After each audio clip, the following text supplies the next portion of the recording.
Iniciou. Olá a todos, sejam todos muito bem-vindos. Prazer imenso estar aqui com vocês nessa noite, dia 8 de agosto de 2025, falando a respeito de um tema muito importante que costuma dar trabalho, no bom sentido, é claro, para quem trabalha, atua na área logística. Mas, diferentemente do que muita gente imagina, esse assunto ele também traz inúmeras oportunidades. É isso aí. No nosso bate-papo de hoje, fala aí, Valmor. Abriu a câmera aí, maravilha. Então, Olá, ele traz estou aqui no consigo. trabalho. Maravilha. Que bom que você veio. Seja bem-vindo.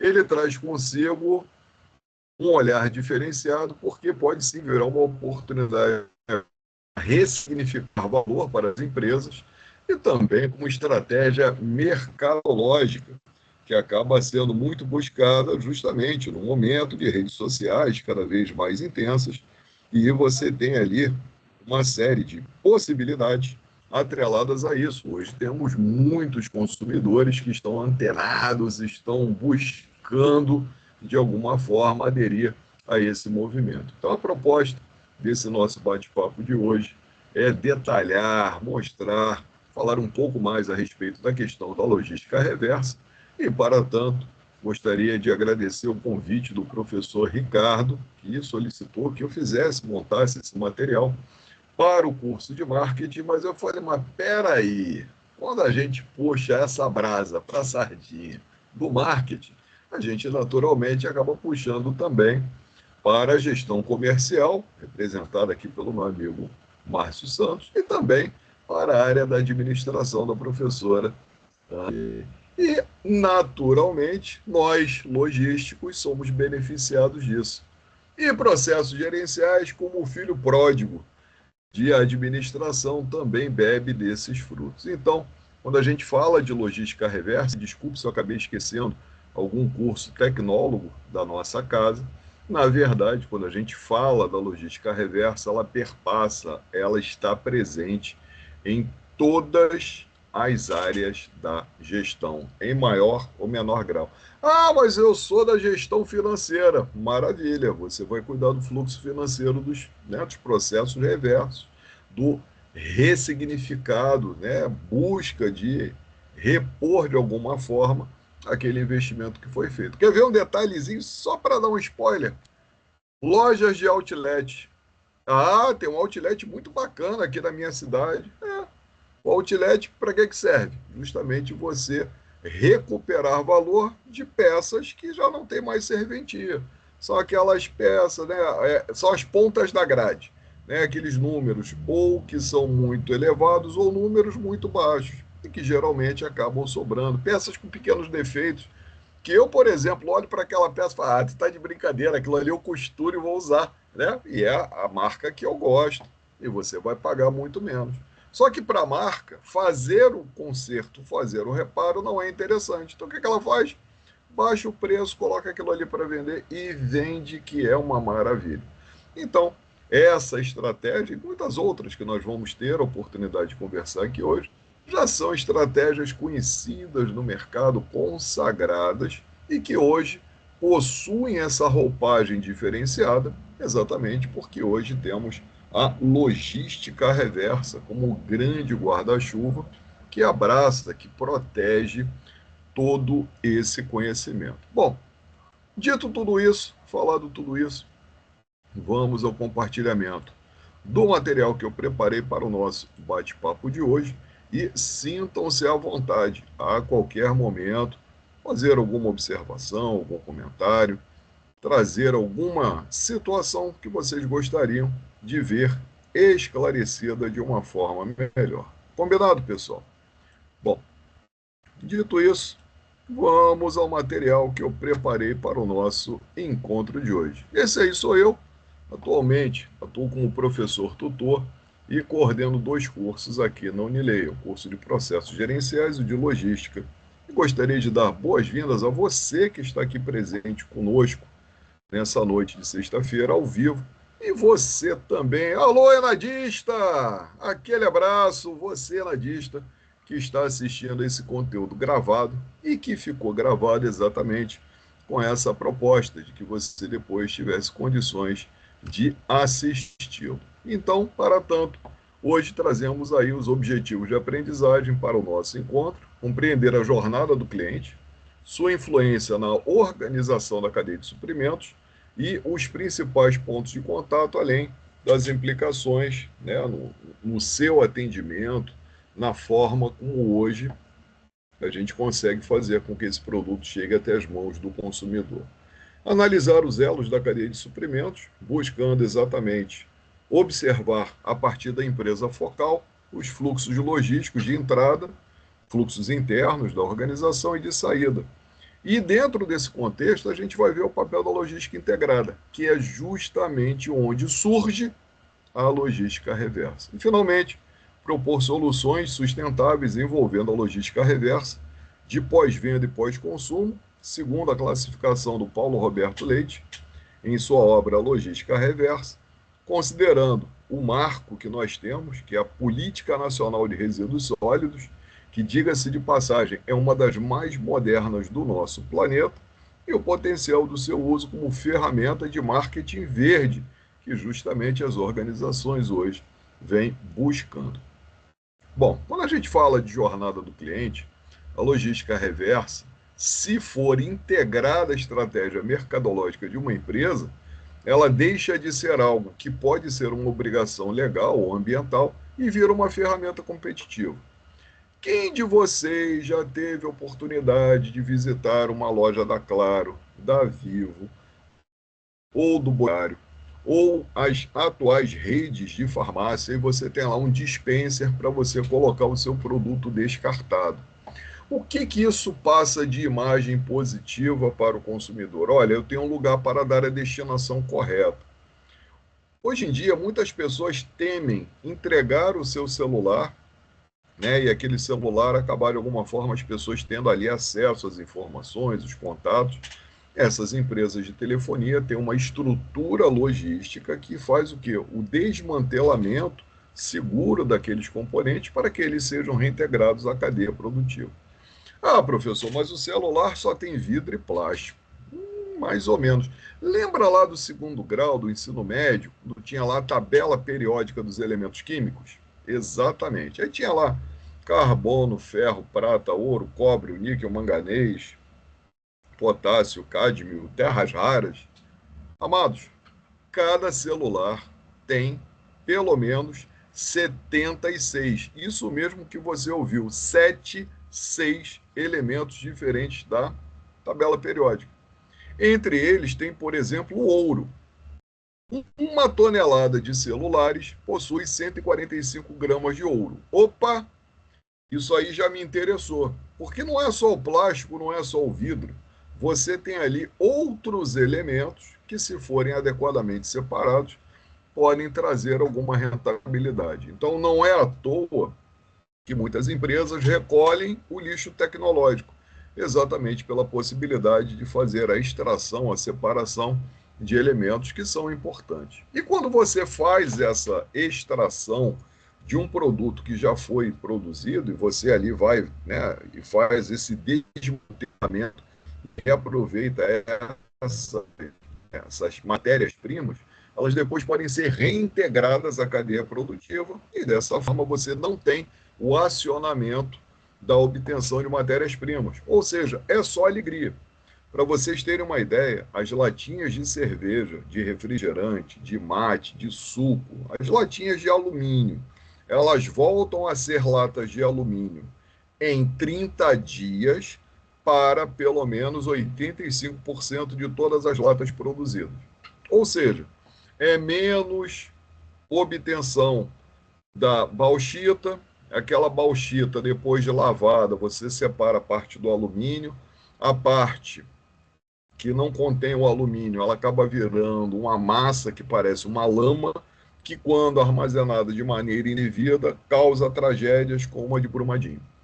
Então, as empresas que têm essa sacada, olha, nós ajudamos o meio ambiente, nós temos essa preocupação, criam formas de você reintegrar esses componentes à cadeia de suprimentos, naturalmente elas têm uma diferenciação. E não obstante, existe ainda a possibilidade do cliente pagar até um pouco a mais, sabendo que essa prática é realizada.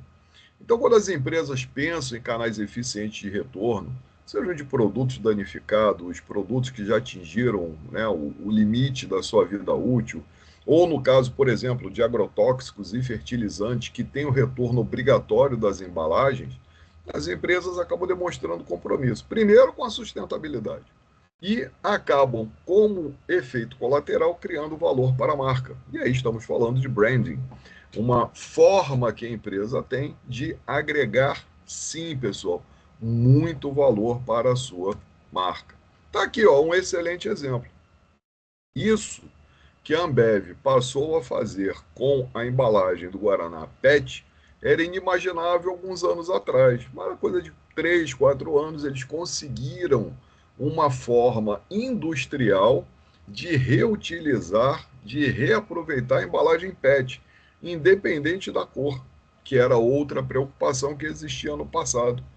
Existia uma valorização, uma apreciação por PET separadas por cores, e eles agora não têm mais esse tipo de problema. E não tem também a menor preocupação de colocar esse dado na embalagem.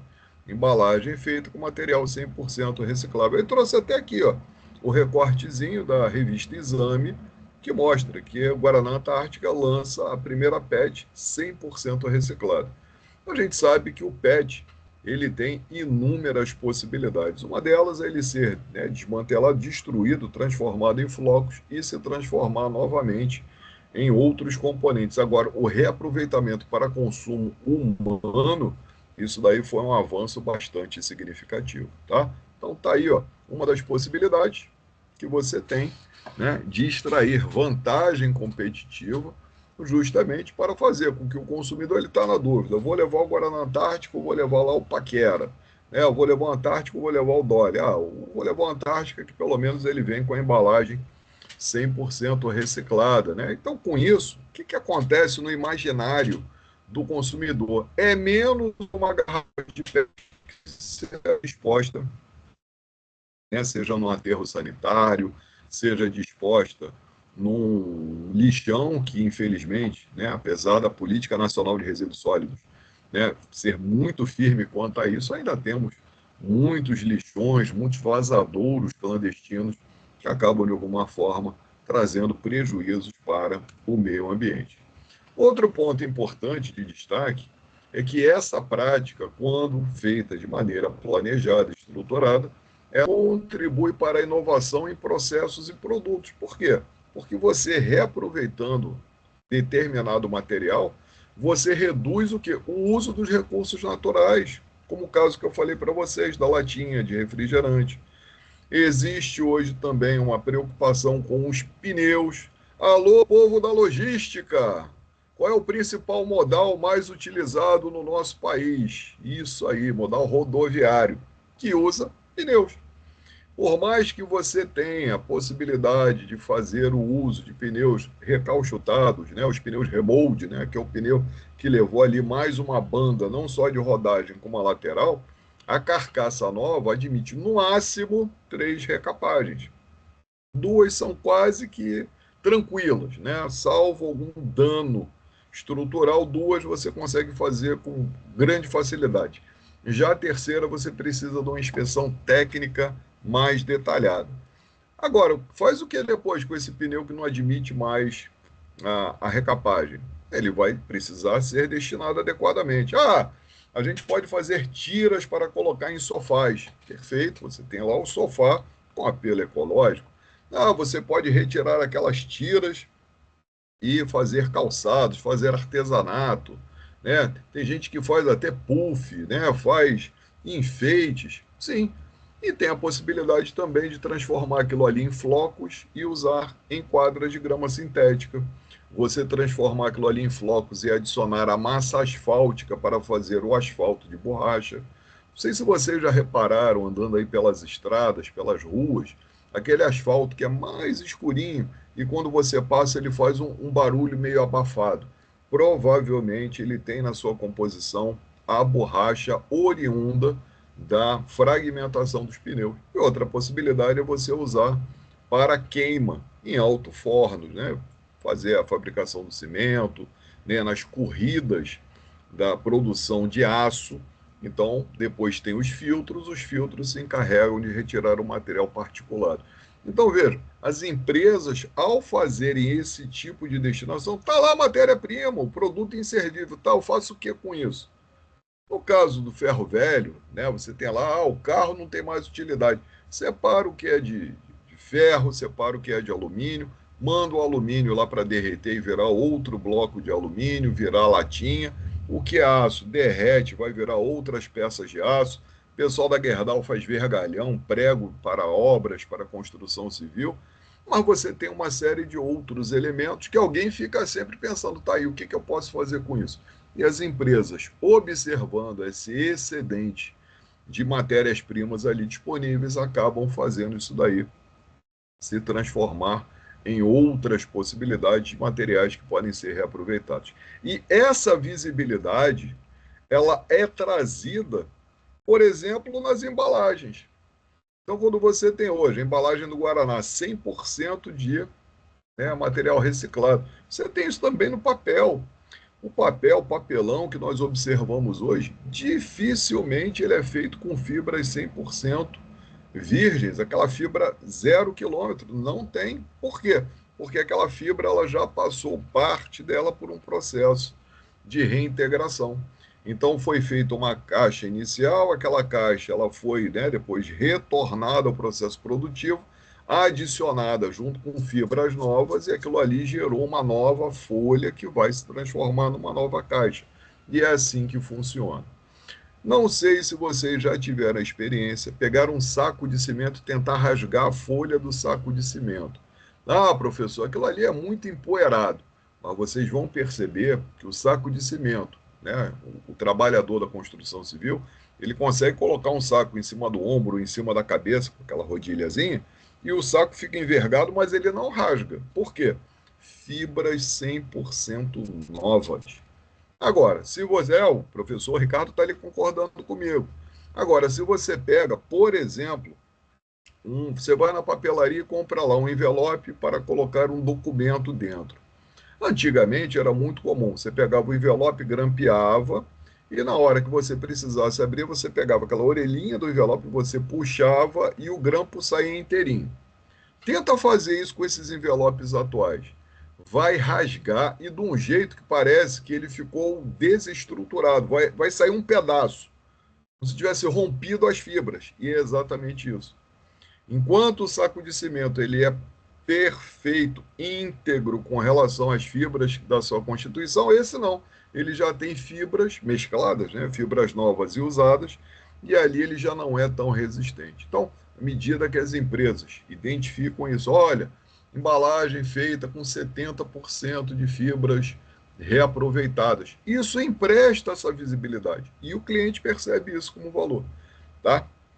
Então, hoje, muito do que vem sendo feito com relação ao material reciclado vai contribuindo para quê? Atrair um público que é cativo e que está bastante antenado e é interessado nessa questão ambiental. Então, quando a gente fala de logística reversa, naturalmente ele traz a reboque o marketing verde. Por quê? Porque isso acaba agregando valor à experiência do cliente e ele vai se sentir o quê? Com um elemento atuante, uma pessoa interessada em resolver aquela situação de alguma forma, ele está sim contribuindo. Ele poderia comprar uma outra embalagem, né, de um produto que não traz aqui, mas essa daqui não, eu vou comprar desse fabricante porque esse fabricante tem essa pegada. Ah, professor, mas eu ainda sou muito sensível ao preço. Confesso que também sou, mas quando você tem a possibilidade do empate, eu fico com aquele que tem um apelo mais ecológico. Ah, professor, o pessoal fala que os combustíveis fósseis estão acabando com o planeta, estão aquecendo, né, o planeta a partir do chamado efeito estufa, né, que gases do efeito estufa, né? Então é o GEE. Perfeito. Não tenho carro elétrico. Eu abasteço meu carro com etanol. Tem um ciclo perfeito. Então vejam, empresas que têm esse olhar diferenciado conseguem sim atrair talentos, conseguem sim atrair consumidores interessados nessa causa de sustentabilidade. E essa questão, né, pensar desse jeito, né, pensar verde, não é só uma questão da empresa estar adequada, né, dentro ali dos objetivos do desenvolvimento sustentável. Vai além, ela está cumprindo seu papel socioambiental e está cativando um grupo de consumidores, um mercado cada vez mais sensível à sustentabilidade. E nos últimos anos, as empresas começaram a perceber que esse movimento não tem mais volta. E o cliente tem que ser o centro das decisões estratégicas. Então, pensando na jornada do cliente, é o que? Todo o caminho que ele percorre, desde a identificação da necessidade que ele tem, né, a pesquisa, a escolha, a compra, a utilização, e também o que ele faz depois com esse produto, quando ele já não é mais interessante para aquele propósito que ele esperava. Então, entender, compreender essa jornada vai permitindo às empresas o quê? Começar a adaptar os seus produtos, né? Produtos, serviços, enfim, o que ela desenvolve para tornar aquela experiência daquele cliente cada vez mais personalizada. E isso daí é efeito Tostines, né, pessoal? Por que, que o Tostines vende mais? Porque está sempre fresquinho. Por que está sempre fresquinho? Porque vende mais. E aí você está num looping. E dentro desse looping você vai aumentando a fidelização e a empresa, né, que busca inovação, busca manter a sua carteira de clientes sempre, né, numa condição crescente, ela vai se tornando mais competitiva no mercado.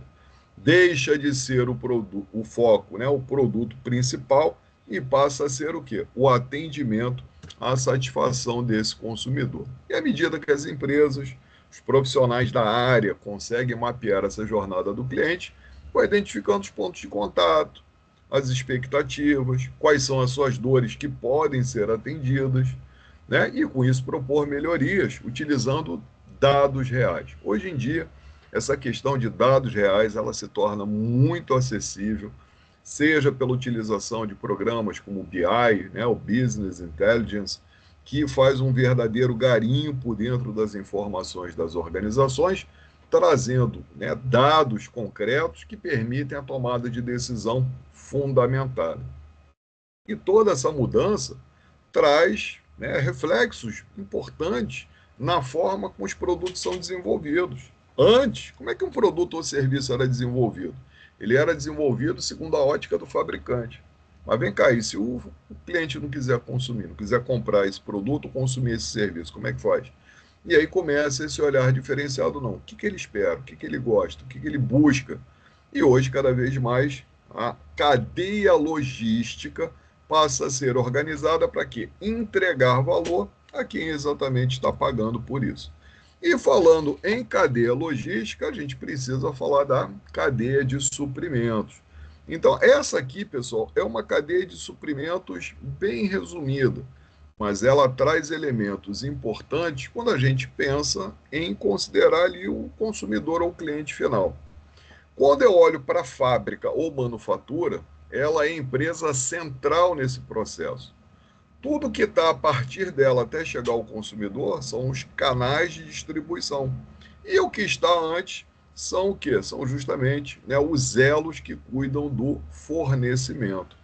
Então, inicia-se todo o processo lá na natureza, com obtenção de matérias-primas, que é uma categoria de fornecedor, passa por outros elos, que são justamente fornecedores de componentes, de insumos, entra na fábrica ou manufatura e a partir dali segue um caminho que pode ter variações, né? A fábrica já faz a entrega direta ao consumidor, a fábrica entrega ao varejista e o varejista ao consumidor. A fábrica usa o seu centro de distribuição para mandar para o atacadista para o varejista para o consumidor. A fábrica envia para um atacarejo. Que isso, professor? Um atacarejo? É. Quando a gente observa aí o Açaí Atacadão e outras mais estruturas que existem pelo Brasil, que se comportam tanto como atacadistas como varejistas, são os atacarejos. E tem também o tal do Omnichannel, que hoje surgiu como um diferencial por conta do e-commerce, ou comércio eletrônico, onde você busca a forma mais rápida de entregar a esse cliente ou consumidor. Bom, dessa forma, essa cadeia, vocês percebem que ela tem um balanço. Atualmente, ela é o que? Flexível, justamente para atender às demandas do consumidor. E por que as caixinhas estão sobrepostas? Porque elas estão cada vez mais integradas. Muitas vezes você não sabe se aquele processo pertence mais à fábrica ou manufatura ou se está sendo executado pelo fornecedor de componentes. Então, essa integração e essa flexibilidade caracterizam a moderna cadeia de suprimentos. E, naturalmente, esse cliente exerce uma influência cada vez maior na cadeia, né? O que ele pede, se é uma demanda puxada ou empurrada. Quando é puxada, o cliente determina o início da produção. Ele quer comprar um Porsche, e ele quer um Porsche com duas, três, cinco, né, customizações das 7.200 disponíveis para aquele determinado modelo. Só vai entrar na linha de produção daqui a 4 meses, na fábrica de Stuttgart, que fica ao lado do museu da Porsche, quando você definiu o que você quer, porque seu carro será feito exatamente do jeito que você quer. Isso aí é o que? É o cliente puxando a produção, por isso que é a produção puxada. E a produção, por exemplo, do arroz, do feijão, né, do próprio refrigerante, né, da batatinha que acompanha lá o refrigerante, essa daí já é empurrada. Você pega métricas, dados estatísticos históricos e a partir dali você define a produção, considerando sazonalidade semanal, mensal, anual. Professor, o que é sazonalidade, hein? Então, sazonalidade são aqueles momentos onde você tem um pico maior de consumo. Por exemplo, chocolate. Quando que o chocolate é mais consumido no ano? Na Páscoa. Só? Não. Dia dos Namorados, Dia das Mães, final do ano. Bacalhau. Páscoa, final do ano. Itens de Copa do Mundo, a cada 4 anos ou no intervalo a cada 2 anos, né? Para você enfeitar a sua rua, enfeitar o seu condomínio. Então, veja, a sazonalidade, ela nos mostra que existem produtos que estão sujeitos a terem uma oscilação na busca, né, dos interessados. Então, nesse caso, esses produtos são o quê? Produção empurrada. Eu tenho lá a métrica, já sei quanto eu preciso produzir, vão surgindo, né, as possibilidades de produção, lançamentos, e aí depois vão surgindo outras encomendas. E à medida que esses elos vão sendo integrados, esse valor vai sendo percebido até chegar no consumidor, e isso traz qualidade e eficiência. Da obtenção de matérias-primas até o consumidor, eu tenho aqui muitas informações seguindo e também um deslocamento de produtos. E no retorno, tem produtos com problemas de validade, problemas de garantia, produtos que estão com defeito, que atingiram a vida útil, e também informações e dinheiro. Então, esse fluxo que se dá na cadeia de suprimentos garante a remuneração dos elos. Bom, falamos de empresa focal, está aqui, um belíssimo exemplo de empresa focal, uma fábrica de bicicletas. Então, a empresa focal, conhecida como fábrica, processadora, manufatura, ela vai transformar os insumos recebidos em produtos acabados. Aqui no caso, tem um perfil de alumínio que foi dobrado e transformado no aro, você tem os raios, você tem ali a câmara de ar, tem o pneu, tem a estrutura tubular que foi cortada, soldada e transformada no quadro de bicicleta, tem a corrente, né? E tudo isso para quê? Para gerar um produto acabado que vai ser embalado e disponibilizado para seguir o fluxo até chegar nas mãos do consumidor. Pessoal, uma curiosidade: as embalagens de bicicletas, muitos fabricantes estão desenhando na parte lateral, porque é uma caixa grande, né? Ela é fininha, né? E retangular. Estão desenhando na lateral da caixa uma televisão e aparece discretamente a bicicleta ali desenhada como se tivesse alguém pedalando na frente da televisão. Para quê? Para que as equipes de entrega tenham mais cuidado na hora de pegar e não colocar, por exemplo, ela deitada e outras caixas em cima. Então, sempre transportá-las em pé. É um detalhezinho, uma curiosidade, mas que reflete como esse cuidado com a embalagem ele auxilia que esse produto chegue íntegro até as mãos do consumidor. Então tá aqui, ó, a empresa focal, ela vai cuidar da produção e você tem ali o que? Entradas, né? São os insumos, mão de obra, tecnologia, capital, que vão ser agregados, né? Vão ficar ali armazenados, estocados, portanto, para ter entrada na produção. Chegou a produção, você começa o que? Os processos produtivos. E ao longo dessa produção, você tem o que também? Você tem estoques de produtos em processamento. E quando você termina essa produção, você tem as saídas com os produtos acabados. Entender e compreender esse fluxo nos ajuda a entender também que nessas entradas você tem embalagens que são trazidas pelos fornecedores e que depois retornam sendo logística reversa de embalagens. E quando você tem as saídas, você eventualmente tem o quê? Resíduos industriais, que são resíduos com alto valor de pureza, né, porque não foram contaminados, misturados com outras situações, e que podem ser retornados de uma forma mais simples ao esforço produtivo. Bom, dentro da empresa focal, você tem um fluxo contínuo, né, desses insumos que vão passar pela transformação até sair do outro lado, o produto acabado e também o resíduo. Entender isso é determinante para organizar e monitorar tudo aquilo que nós temos, garantindo rastreabilidade em toda a cadeia de suprimentos.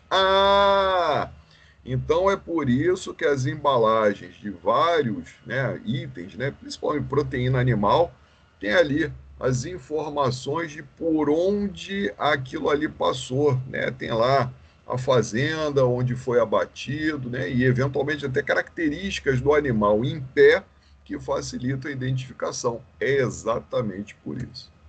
Bom, falamos da cadeia de suprimentos, falamos da empresa focal. Agora a gente vai começar a detalhar os tipos de logística que nós temos até fechar com a logística reversa. Temos uma logística chamada de inbound. O que é inbound? É entrada. Então, essa logística de entrada é chamada de logística de suprimentos, seja o fornecedor, seja a fábrica, qualquer elo daquela cadeia de suprimentos tem atividades internas voltadas para a logística. Tem compras, tem recebimento, vai ter transporte, tem conferência. Então, dentro das empresas tem isso. Só que as empresas começaram a pensar no seguinte: espera aí, eu tenho que ter uma forma de controlar o que está chegando, o que está entrando na empresa. Então, elas criaram a logística de suprimentos, que já foi um avanço bastante significativo. Isso sendo garantido, eu evito que parada de linha de produção. Eu garanto o nível de qualidade dos insumos que eu estou utilizando para garantir a qualidade do meu produto final. Bom, dentro da empresa, né, seja a empresa focal, seja o fornecedor, seja o próprio atacadista ou a loja, né, o varejista, eu tenho sempre a presença da logística interna, né, são as atividades internas. E você tem lá, eu tenho um escritório, mas você, querendo ou não, faz alguma coisa de logística. Você tem lá um armário, você não, né? Cada vez que precisa imprimir alguma coisa, você não vai comprar uma folha de papel, você tem um pequeno estoque, né? Tem um cartucho extra sobressalente, tem itens de escritório, que nem eu estou vendo ali o Valmor está acompanhando a gente de dentro de uma operação logística, tem lá um porta-pallet lá atrás dele, lá bonitão, né? Então, você precisa ter, né, condições de deixar esses produtos à disposição para que eles sejam utilizados quando necessário. E você tem, depois que os produtos são processados, a logística outbound. Né? E aí, o que os empresários perceberam? Opa, peraí, se eu tenho uma logística que cuida da entrada, eu tenho que ter uma logística que vai cuidar da saída. Então, a gente criaram a logística de distribuição.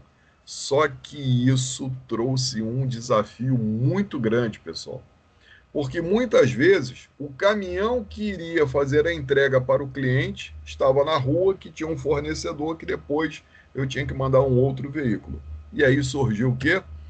A evolução natural, que foi exatamente a forma de você ter a logística empresarial. Então, a logística empresarial ela passou a ser a estrutura que cuida tanto da logística de suprimentos, a logística interna, como também a logística de distribuição, até chegar aos clientes. Só que isso daí, pessoal, já começou a não atender mais, porque em algum momento você começou a ter retornos, você começou a ter devoluções, você começou a ter a logística reversa. Então, para garantir esse retorno adequado de produtos, embalagens e também a destinação de resíduos, você passou a ter a logística integrada. Então, hoje, quando nós pensamos no profissional de logística, ele pensa no conceito de logística integrada, ou seja, todas as operações logísticas possíveis e imaginárias, desde a obtenção de matérias-primas até a entrega ao cliente e depois a devolução disso até chegar nos elos iniciais. Mas, Júlio, me diz uma coisa: esse profissional da empresa focal que cuida da logística integrada, ele vai se meter na logística dos outros? Em alguma medida, ele pode até contribuir para quê? Para gerar uma integração. Agora, as decisões internas competem a cada organização envolvida. E aí surge, de acordo com a taxonomia de Paulo Roberto Leite, as duas possibilidades: logística reversa de pós-consumo e logística reversa de pós-venda. Bom, pós-consumo foi o quê? O próprio nome já ajuda. Você consumiu, você desgastou, você exauriu as possibilidades. Então você recebeu um produto, você consumiu e agora faz o quê? Joga fora? Opa, peraí.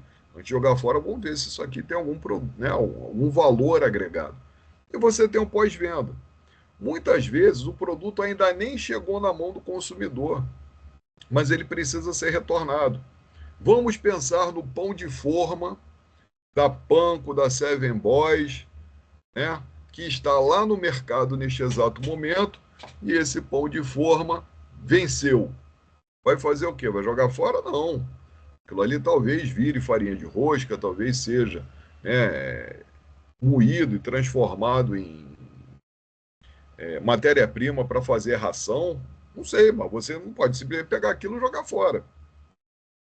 A menos que ele esteja contaminado, está mofado, está estragado, aí é outra história. Mas se ele tem condições de ser reaproveitado, ele vai ser. Ah, mas aí o pessoal só trocar a data de. Não, não, não. Aí já não pode, né? Mas você pegar aquilo ali, criar um outro produto, que aquilo, apesar de não estar mais nas características do consumo humano, ele ainda tem algum valor que pode ser obtido, não tem problema nenhum. Então, bens, né, produtos em consignação, produtos que estão, né, fora da validade e que ainda têm condições de serem aproveitados, produtos eletrônicos que, por exemplo, apresentaram um pequeno defeito. Já aconteceu com vocês de comprar um produto, usar aquele produto e depois ele dá defeito, aí o sujeito lá fala que não tem como consertar, ele te dá um novo? Acontece direto. E por que que isso acontece? Porque é mais barato para eles fazer essa operação do que pegar e consertar. Aí o que que ele faz com aquele produto defeituoso? Ele vai destinar para um desmanche, que aquilo ali vai ser tudo desmanchado, separadas as matérias-primas, e ele vai ser reaproveitado. Então, essa logística dos produtos ainda em garantia é um exemplo de pós-venda, tá? Então, Paulo Roberto Leite, quem tiver depois interesse, curiosidade, verifiquem, deem uma olhada. A obra do Paulo Roberto Leite é muito interessante, é referência na área de logística reversa. Então, pós-venda, retorno de produtos com defeito, produtos consignados, né, a um dos elos de distribuição, pode ser uma troca, uma devolução, e muito comum entre lojas, né, e também no e-commerce. Se você faz uma compra no, por exemplo, no Mercado Livre, e o produto não chegou de acordo com o que você queria, você já comanda na hora da devolução, né? Tem lá um ritual que você tem que comprar e você devolve. Tá, e faz o que com aquilo? Joga fora? Não, peraí. Vamos ver se ele está em condições. Está legal? Faz um repacking da embalagem e bota de novo na prateleira, né? E ele pode ser depois entregue para outra pessoa. E no pós-consumo, aí não tem jeito. Aí você já gastou, já consumiu, né? São embalagens, né? O desmanche, né? O ferro velho é um excelente exemplo de desmanche. Apesar do que esse nome teve, né? Um cunho muito pejorativo, né? Principalmente por conta dos desmanches clandestinos, né? De automóveis, né? Mas o desmanche é o quê? Justamente você desmantelar.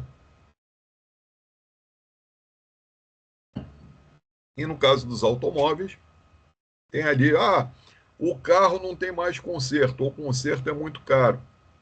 Ele é vendido por um ferro velho, e aí você aproveita uma porta, um banco, né, um painel de acabamento interno, e aí você consegue, né, aplicar aquilo ali num outro veículo que ainda esteja rodando. E aí depois, sobrou, né, faz o que com isso? Não, compacta aquilo tudo, amassa o ferro, vende para uma siderúrgica, vai derreter, vai virar vergalhão, vai virar perfil, vai virar prego, rolo de arame farpado, né? O óleo, mesma coisa, pega aquele óleo todo, tira ali o óleo do motor, com esse óleo também que sobra das trocas de óleo, né, dos postos de gasolina, casas que fazem troca de óleo, aquele óleo pode ser reciclado, pessoal, é isso mesmo. Ele passa por um processo como se fosse, né, uma refinaria, né, em miniatura, e dali você tira óleo fino, óleo médio, grosso, né, e você tem a viscosidade sai de acordo com cada tipo de óleo de caixa de motor e até graxa. E o que sobra, né, que é o crude, você pode depois utilizar até para alimentar motores de navios de grande curso. Então, veja, tudo isso é possível a partir do pós-consumo.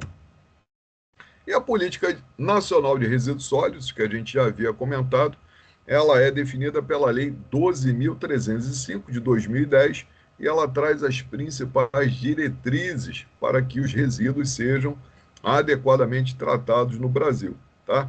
Principal pilar dela é responsabilidade dos fabricantes, importadores e distribuidores, também comerciantes, né, donos de varejo, né, consumidores e também do poder público. Professor, aqui na minha cidade não tem coleta seletiva, não. É culpa da Política Nacional de Resíduos Sólidos? Não. É culpa da prefeitura que ainda não instituiu, porque está previsto lá na Política Nacional de Resíduos Sólidos que toda prefeitura deve sim instituir e implantar a coleta seletiva, tá? E a logística reversa é o principal mecanismo exatamente para cumprir essas diretrizes, promovendo a destinação ambientalmente correta para os resíduos.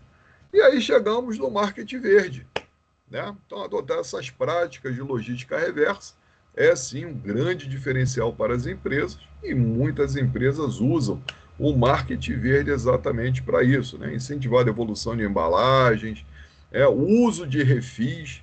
Quem aqui nunca comprou um refil da Natura, do Boticário, para ir lá depois completar o seu frasco de shampoo? Tá lá o shampoo bonitão, uma embalagem mais resistente, né, mais robusta, fica em pé, e você tem um refil que não fica em pé.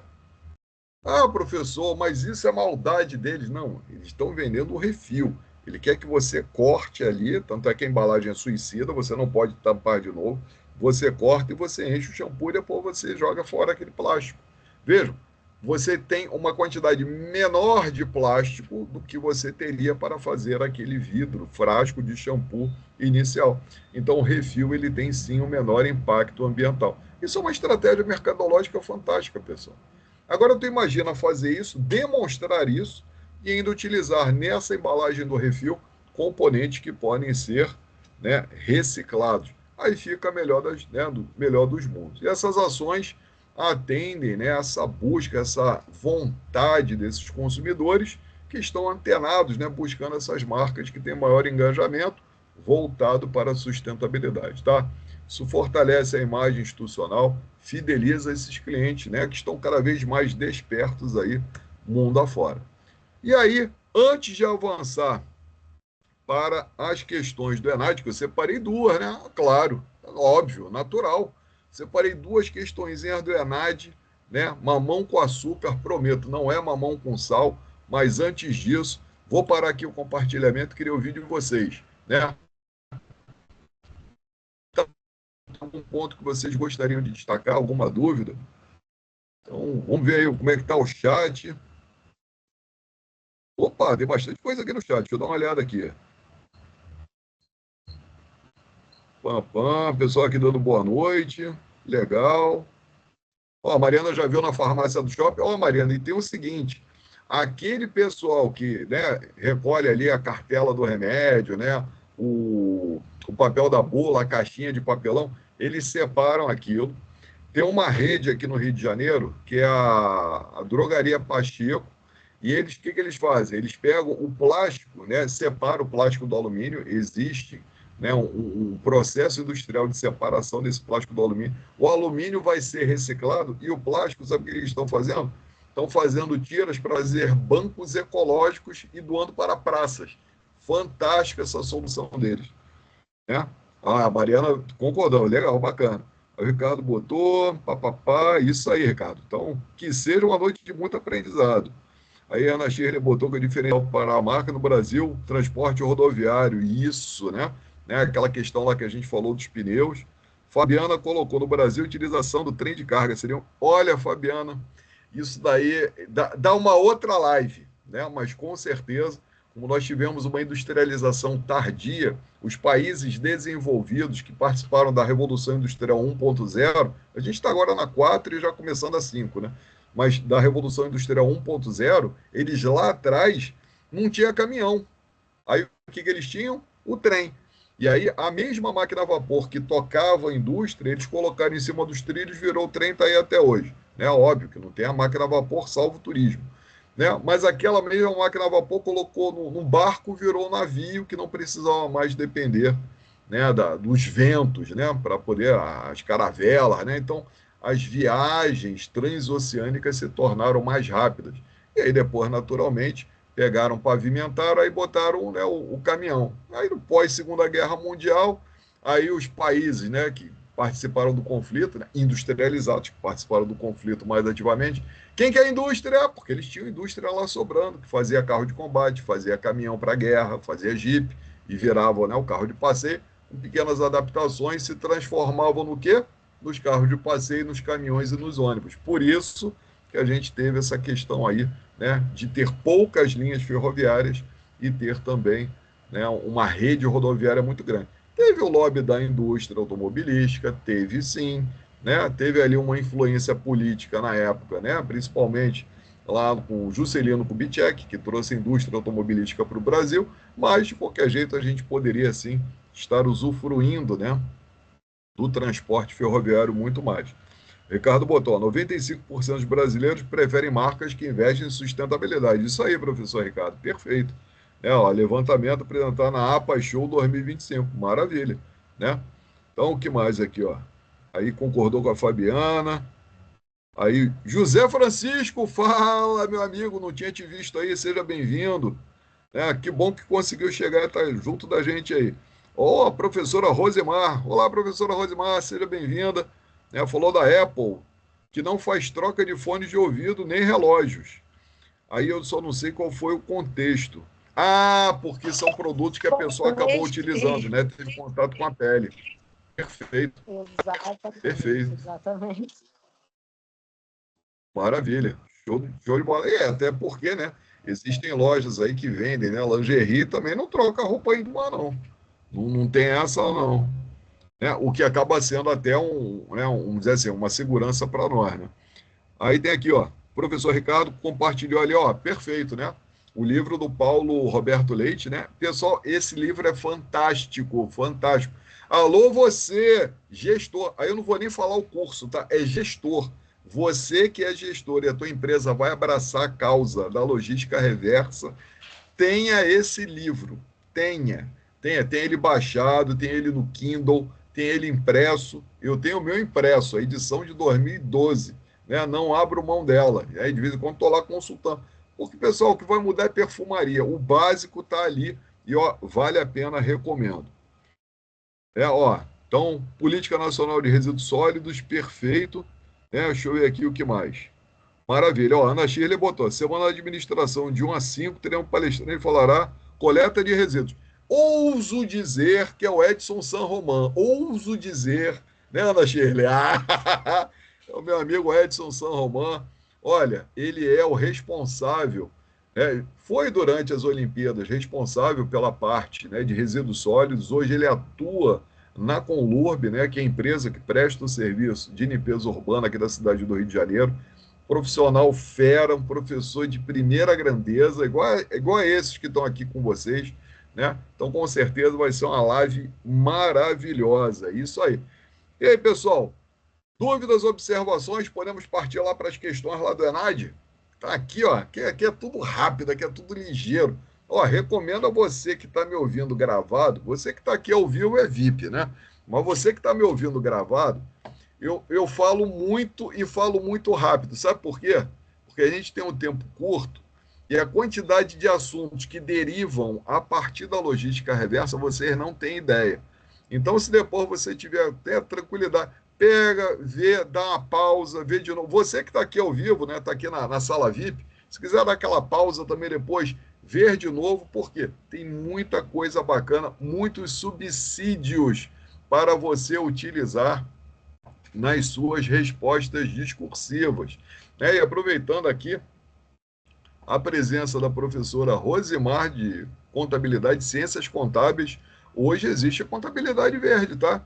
Hoje calcula-se aí pegada de carbono, hoje tem aí, né, tudo um cálculo preparativo para isso. Então, esse assunto, com certeza, é aquele assunto que faz o coração bater mais forte, né? Inclusive, né? Contabilidade socioambiental, Ó, contabilidade ambiental. E nós temos é isso aí. disciplina, inclusive, nessa área. É isso aí. Então, ó, você. Alô, contador, que nós não tinha chamado os contadores. Alô, contador. Alô, contadora. Fiquem atentos que esse assunto fala diretamente ao coração de cada um de vocês. Maravilha. Obrigado, professora Rosemar. Obrigado aí a quem participou, né? Vem cá. Se você ficou tranquilo no assunto, coloca aí no chat número 1. Se você teve algum ponto que não ficou muito legal, muito claro, coloca 2, só para saber como é que está aí a reação de vocês aí. Então, se por enquanto está tranquilo, gostei, subsídios bacanas aí, até para fazer minha discursiva, coloca 1. Se tem alguma coisa, poxa, isso aqui podia falar mais um pouquinho, coloca 2 e já bota do lado qual é o assunto. Então, aqui, a Patrícia que já reagiu, botou 1, Eduarda também 1, Mariana 1, obrigado aí a vocês que responderam. Tá? Deixa eu ver aqui. Pelo menos mais 2 respostas aí para ficar tranquilo, absoluto. E aí a gente vai para as nossas 2 questõezinhas, né, lá do Enad. Então, ó, Valmor, maravilha. Ana Shirley bateu palmas, eu não sei se bateu uma palma ou 2, então vou considerar que é 1 também. Obrigado, minha amiga. Então é isso aí, pessoal. Vamos para o compartilhamento para as 2 questões do Enad. Então tá aí, ó. PAN. Essa questão caiu no Enad de 2012.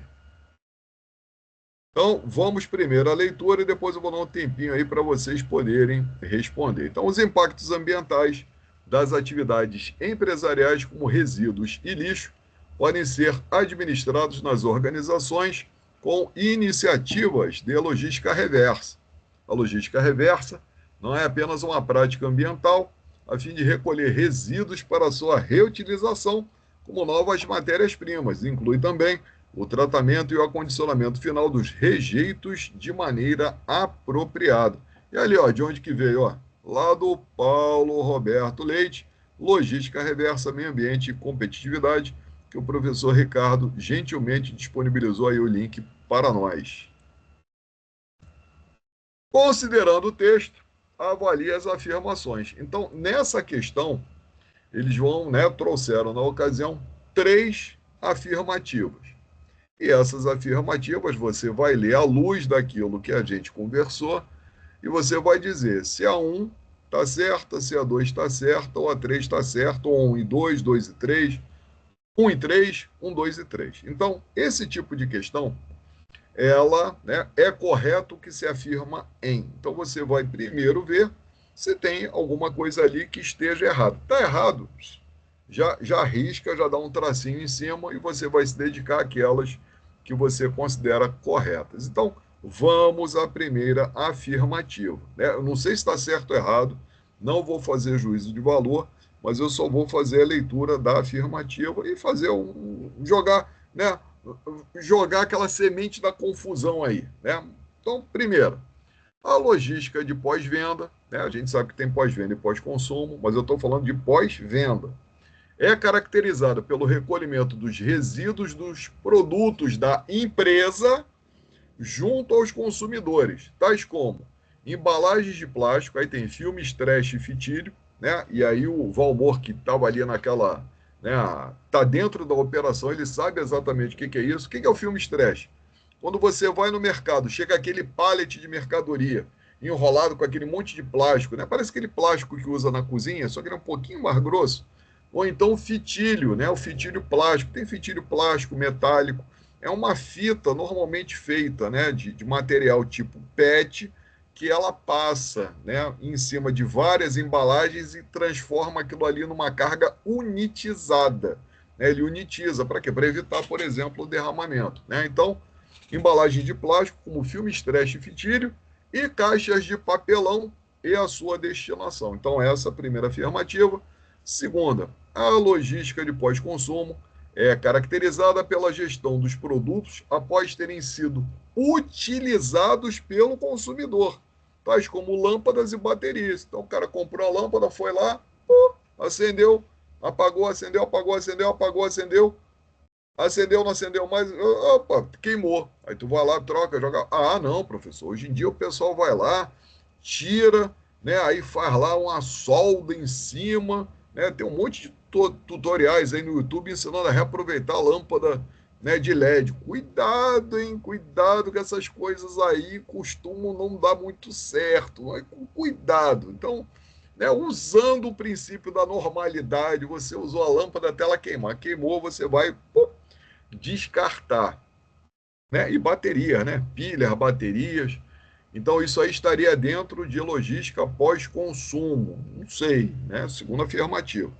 E a terceira, os comportamentos não lucrativos são provenientes da gestão dos fluxos reversos. Sei não, hein? Olha o que eu falei lá no início, hein? Lembra logo do celular. Quantos elementos da tabela periódica tem no celular? 76, pelo menos. Tem quantas gramas de ouro em cada uma tonelada de celular? 145 gramas. Quanto é que está a cotação do ouro hoje, hein?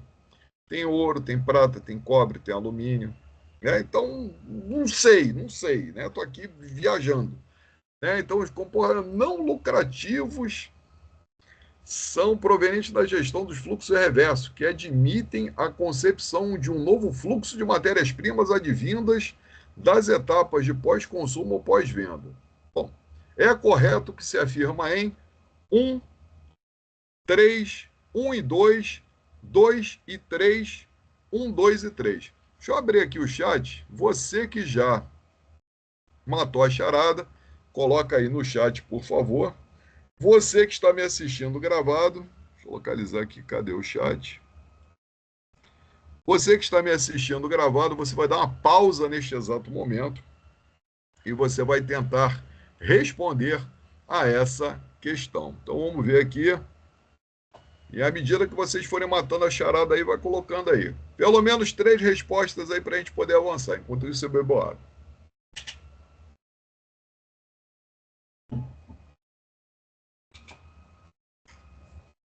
Isso, vamos lá, pessoal. Ó, Patrícia já colocou letra D. Isso aí, bacana. Hora de errar é essa.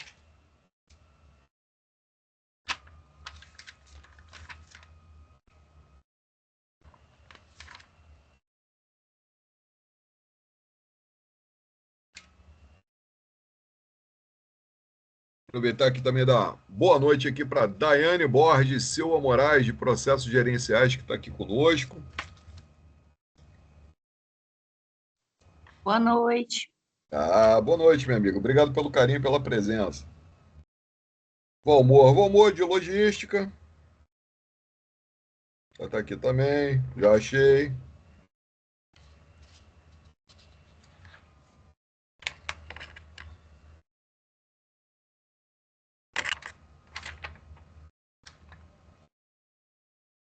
E o José Francisco, Logística também. Ó, Patrícia já colocou ali letra D. O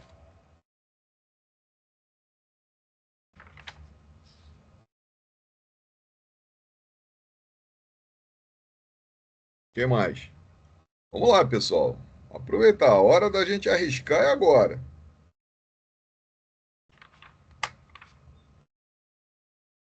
Dou-lhe uma, dou-lhe duas.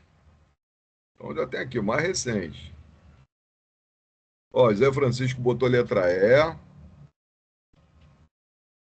Opa, Eduarda colocou letra C.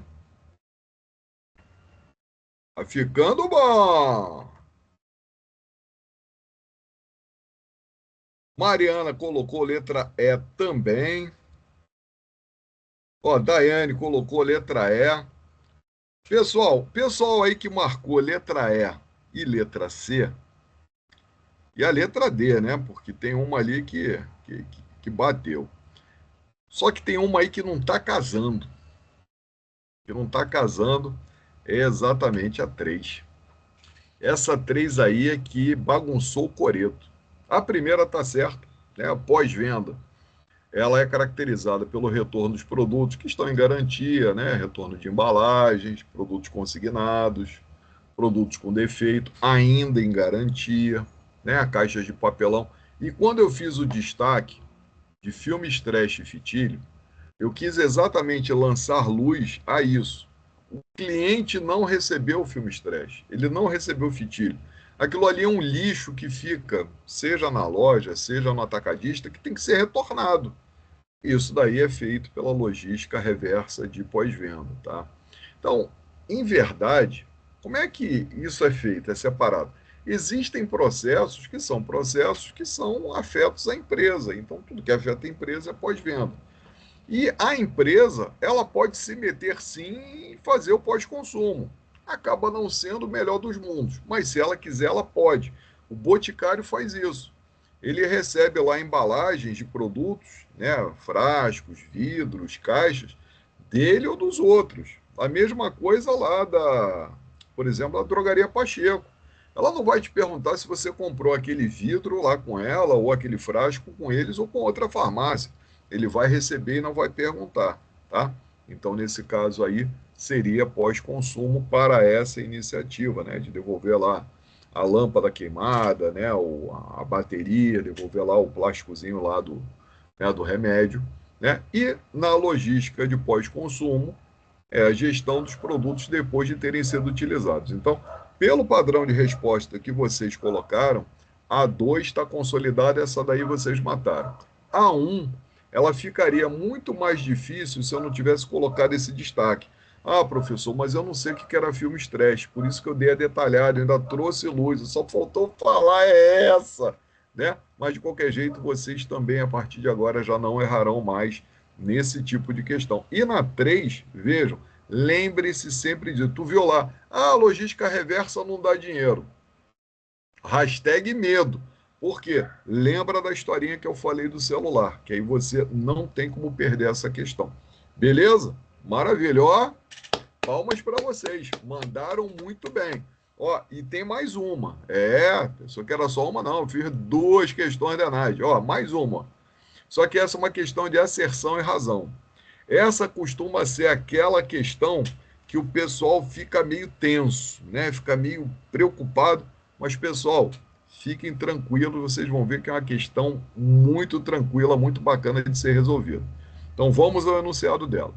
A logística reversa pode ser conceituada como um instrumento de desenvolvimento econômico e social, caracterizado por um conjunto de ações, procedimentos e meios destinados a viabilizar a coleta e a restituição dos resíduos sólidos ao setor empresarial, para reaproveitamento em seu ciclo ou em outros ciclos produtivos, ou mesmo uma destinação final ambientalmente adequada. Maravilha, perfeito, a leitura é exatamente essa.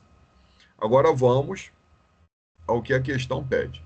Considerando o conceito de logística reversa, e aí você vai ter que trazer alguns dos elementos do nosso bate-papo de hoje e também suas contribuições para os planos econômico e ambiental, Avalie as asserções a seguir e a relação proposta entre elas. Então vamos à primeira afirmativa. As empresas, ao diminuírem os efeitos negativos que seus produtos ou atividades causam ao meio ambiente, para atenderem à legislação ambiental, visam transmitir ao público uma imagem institucional de preocupação com o meio ambiente. Primeira coisa, antes de você fazer a correlação, é verificar se isso aí procede. Procede. Se você acha que a primeira afirmativa está correta, é verdadeira, coloca um aí no chat, por favor. Se você acha que a primeira afirmativa... Ó, a Fabiana já colocou. Obrigado, Fabiana.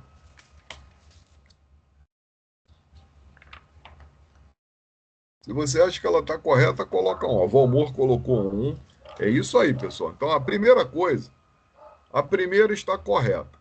Se a primeira está correta, aí vamos olhar o que tem lá embaixo.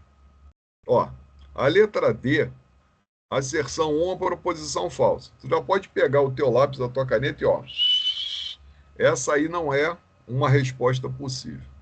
Aí depois fala, as asserções 1 e 2 são proposições falsas. Então você está entre A, B e C. Eu nem vi a segunda. E eu já estou com metade da questão, né, encaminhada. Mas vamos continuar. Vamos observar, esquece o porquê, pula o porquê. Vamos analisar a segunda afirmativa. Na legislação ambiental, se prevê cada vez mais que as empresas sejam responsáveis pelo produto do início ao fim de seu ciclo e que atuem após a entrega desse produto ao destino final. Ó, a Priscila já matou. A segunda também é verdadeira. E onde é que está isso? É isso aí, Ricardo. A gente elimina a errada. Tu já sabe que não é aquilo, a mão não vai nem tremer para chegar perto. Já tira aquilo ali do teu cenário, né? Então, ó, a segunda é verdadeira. Então, você já sabe que a primeira é verdadeira e a segunda é verdadeira, né? Então, olha só. Vamos ver a letra A. As duas são verdadeiras, a segunda justifica, ok. Né? Não vou mexer nisso, não marquei nada, eu só vi que não está escrito falso. Aí na segunda, 1 e 2 verdadeira, mas a 2 não é a justificativa. Esquece isso. Opa, olha a C, a letra C. A asserção 1 é uma proposição verdadeira. Estava indo muito bem. Aí ela fala o seguinte, que a 2 é uma proposição falsa. Esquece. Então, C, D e E, esquece. Isso aí já não te pertence mais. Já tira essas três de cena. Você agora está entre as duas. Agora vem a questão da asserção em razão. Será que a segunda justifica ou não a primeira? Vamos ler de novo. Só que agora a gente vai ler invertido. Então, na legislação ambiental, se prevê cada vez mais que as empresas sejam responsáveis pelo produto, do início ao fim do ciclo, e que atuem após a entrega desse produto ao destino final. Pô, legal, hein? Então, isso aqui está alinhado com a Política Nacional de Resíduos Sólidos, que diz lá o seguinte, que a empresa é responsável, o consumidor é responsável, né, o poder público é responsável, o importador é responsável, todo mundo é responsável. Maravilha. Agora vamos ver a primeira afirmativa.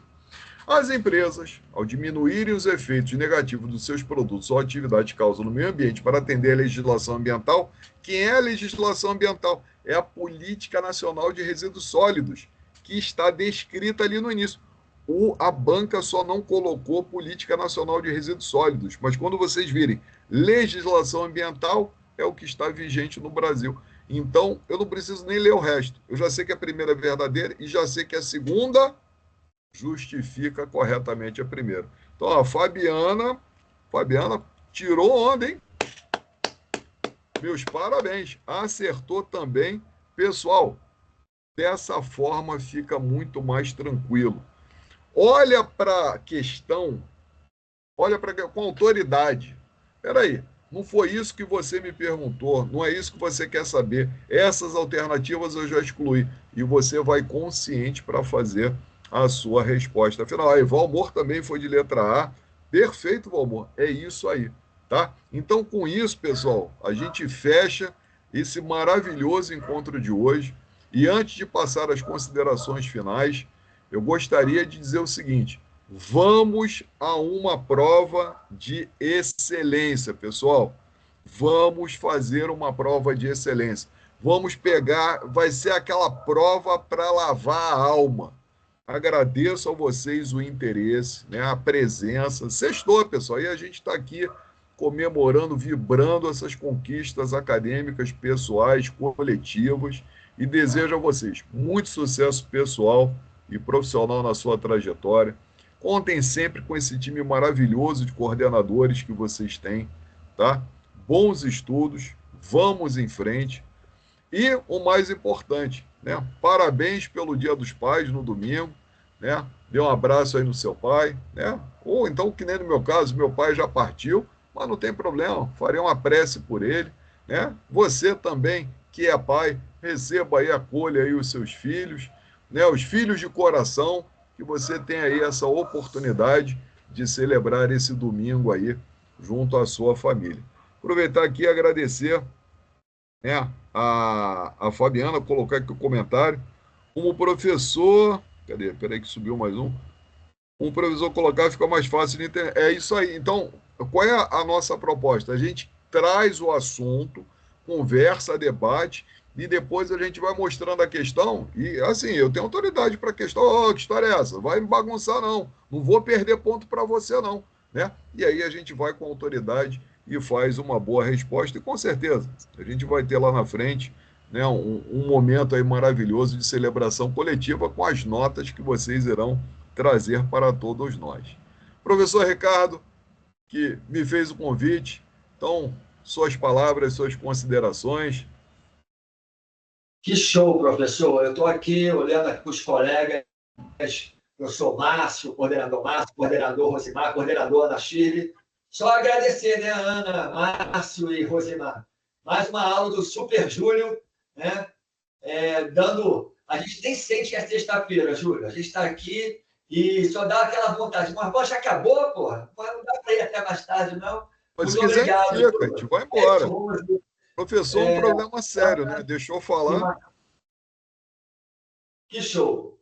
Muito obrigado pelos anos de marketing. A Ana também participando aqui. Ana, fica à vontade. Márcio, fica à vontade. Rosemar, fica à vontade. Parabéns, professor Júlio, parabéns, Ricardo. Temática maravilhosa, super relevante a todos os nossos cursos da área de gestão. E é isso, a gente faz simples para poder facilitar essa apreensão, né? Sem complicar. É assim, gente, se lembrar dessas palavras que vocês vêm ouvindo em nossas oficinas, e tenho certeza que na hora vocês vão tirar de letra a prova, viu? Parabéns a todos que estão aqui participando ao vivo, aqueles que não puderam e agora estão assistindo a nossa gravação. Também deleitem-se, aproveitem, que tem muito conhecimento, muita coisa boa aí. E amanhã tem mais, né? Amanhã, a professora Solange Moura. Muito bem lembrado, Rose. Amanhã, 3h da tarde, com a professora Solange, que vocês gostam tanto, né? Estará junto com a gente, fechando uma semana de aprendizado, né, Ana? Pois é. Eu gostaria de agradecer, professor Júlio, mais uma vez, pela sua apresentação de um tema tão importante e dizer aos alunos que essas nossas aulas são, na verdade, um complemento importante para vocês em termos de retomada de conhecimentos que vocês já estudaram e que precisam ser revistos em função daquilo que a prova ENAD trará como questionamento, né? Então, eu agradeço muitíssimo a presença de vocês, também agradeço antecipadamente aqueles que virão a assistir, né? Isso aí. Porque não é só o agora, mas o posterior também, que vocês mesmos poderão buscar essa aula novamente, com calma, com tranquilidade, rever os conhecimentos. Um abraço a todos, muito obrigada. Júlio, muito obrigado. Colega, muito obrigado. E estaremos todos juntos amanhã, às 15 horas, lá no aulão com a professora Solange. Júlio, show mais uma vez. Alunos, Parabéns por estarem. A recompensa vai valer muito a pena. Parabéns a todos os enadistas 2025 da Unileia. É rumo à nota 5. É isso aí. Pessoal, até amanhã. Valeu, abraço, pessoal. parabéns. Obrigado. Até amanhã, 15 Um horas. abraço. Grande Abraço, abraço. galera.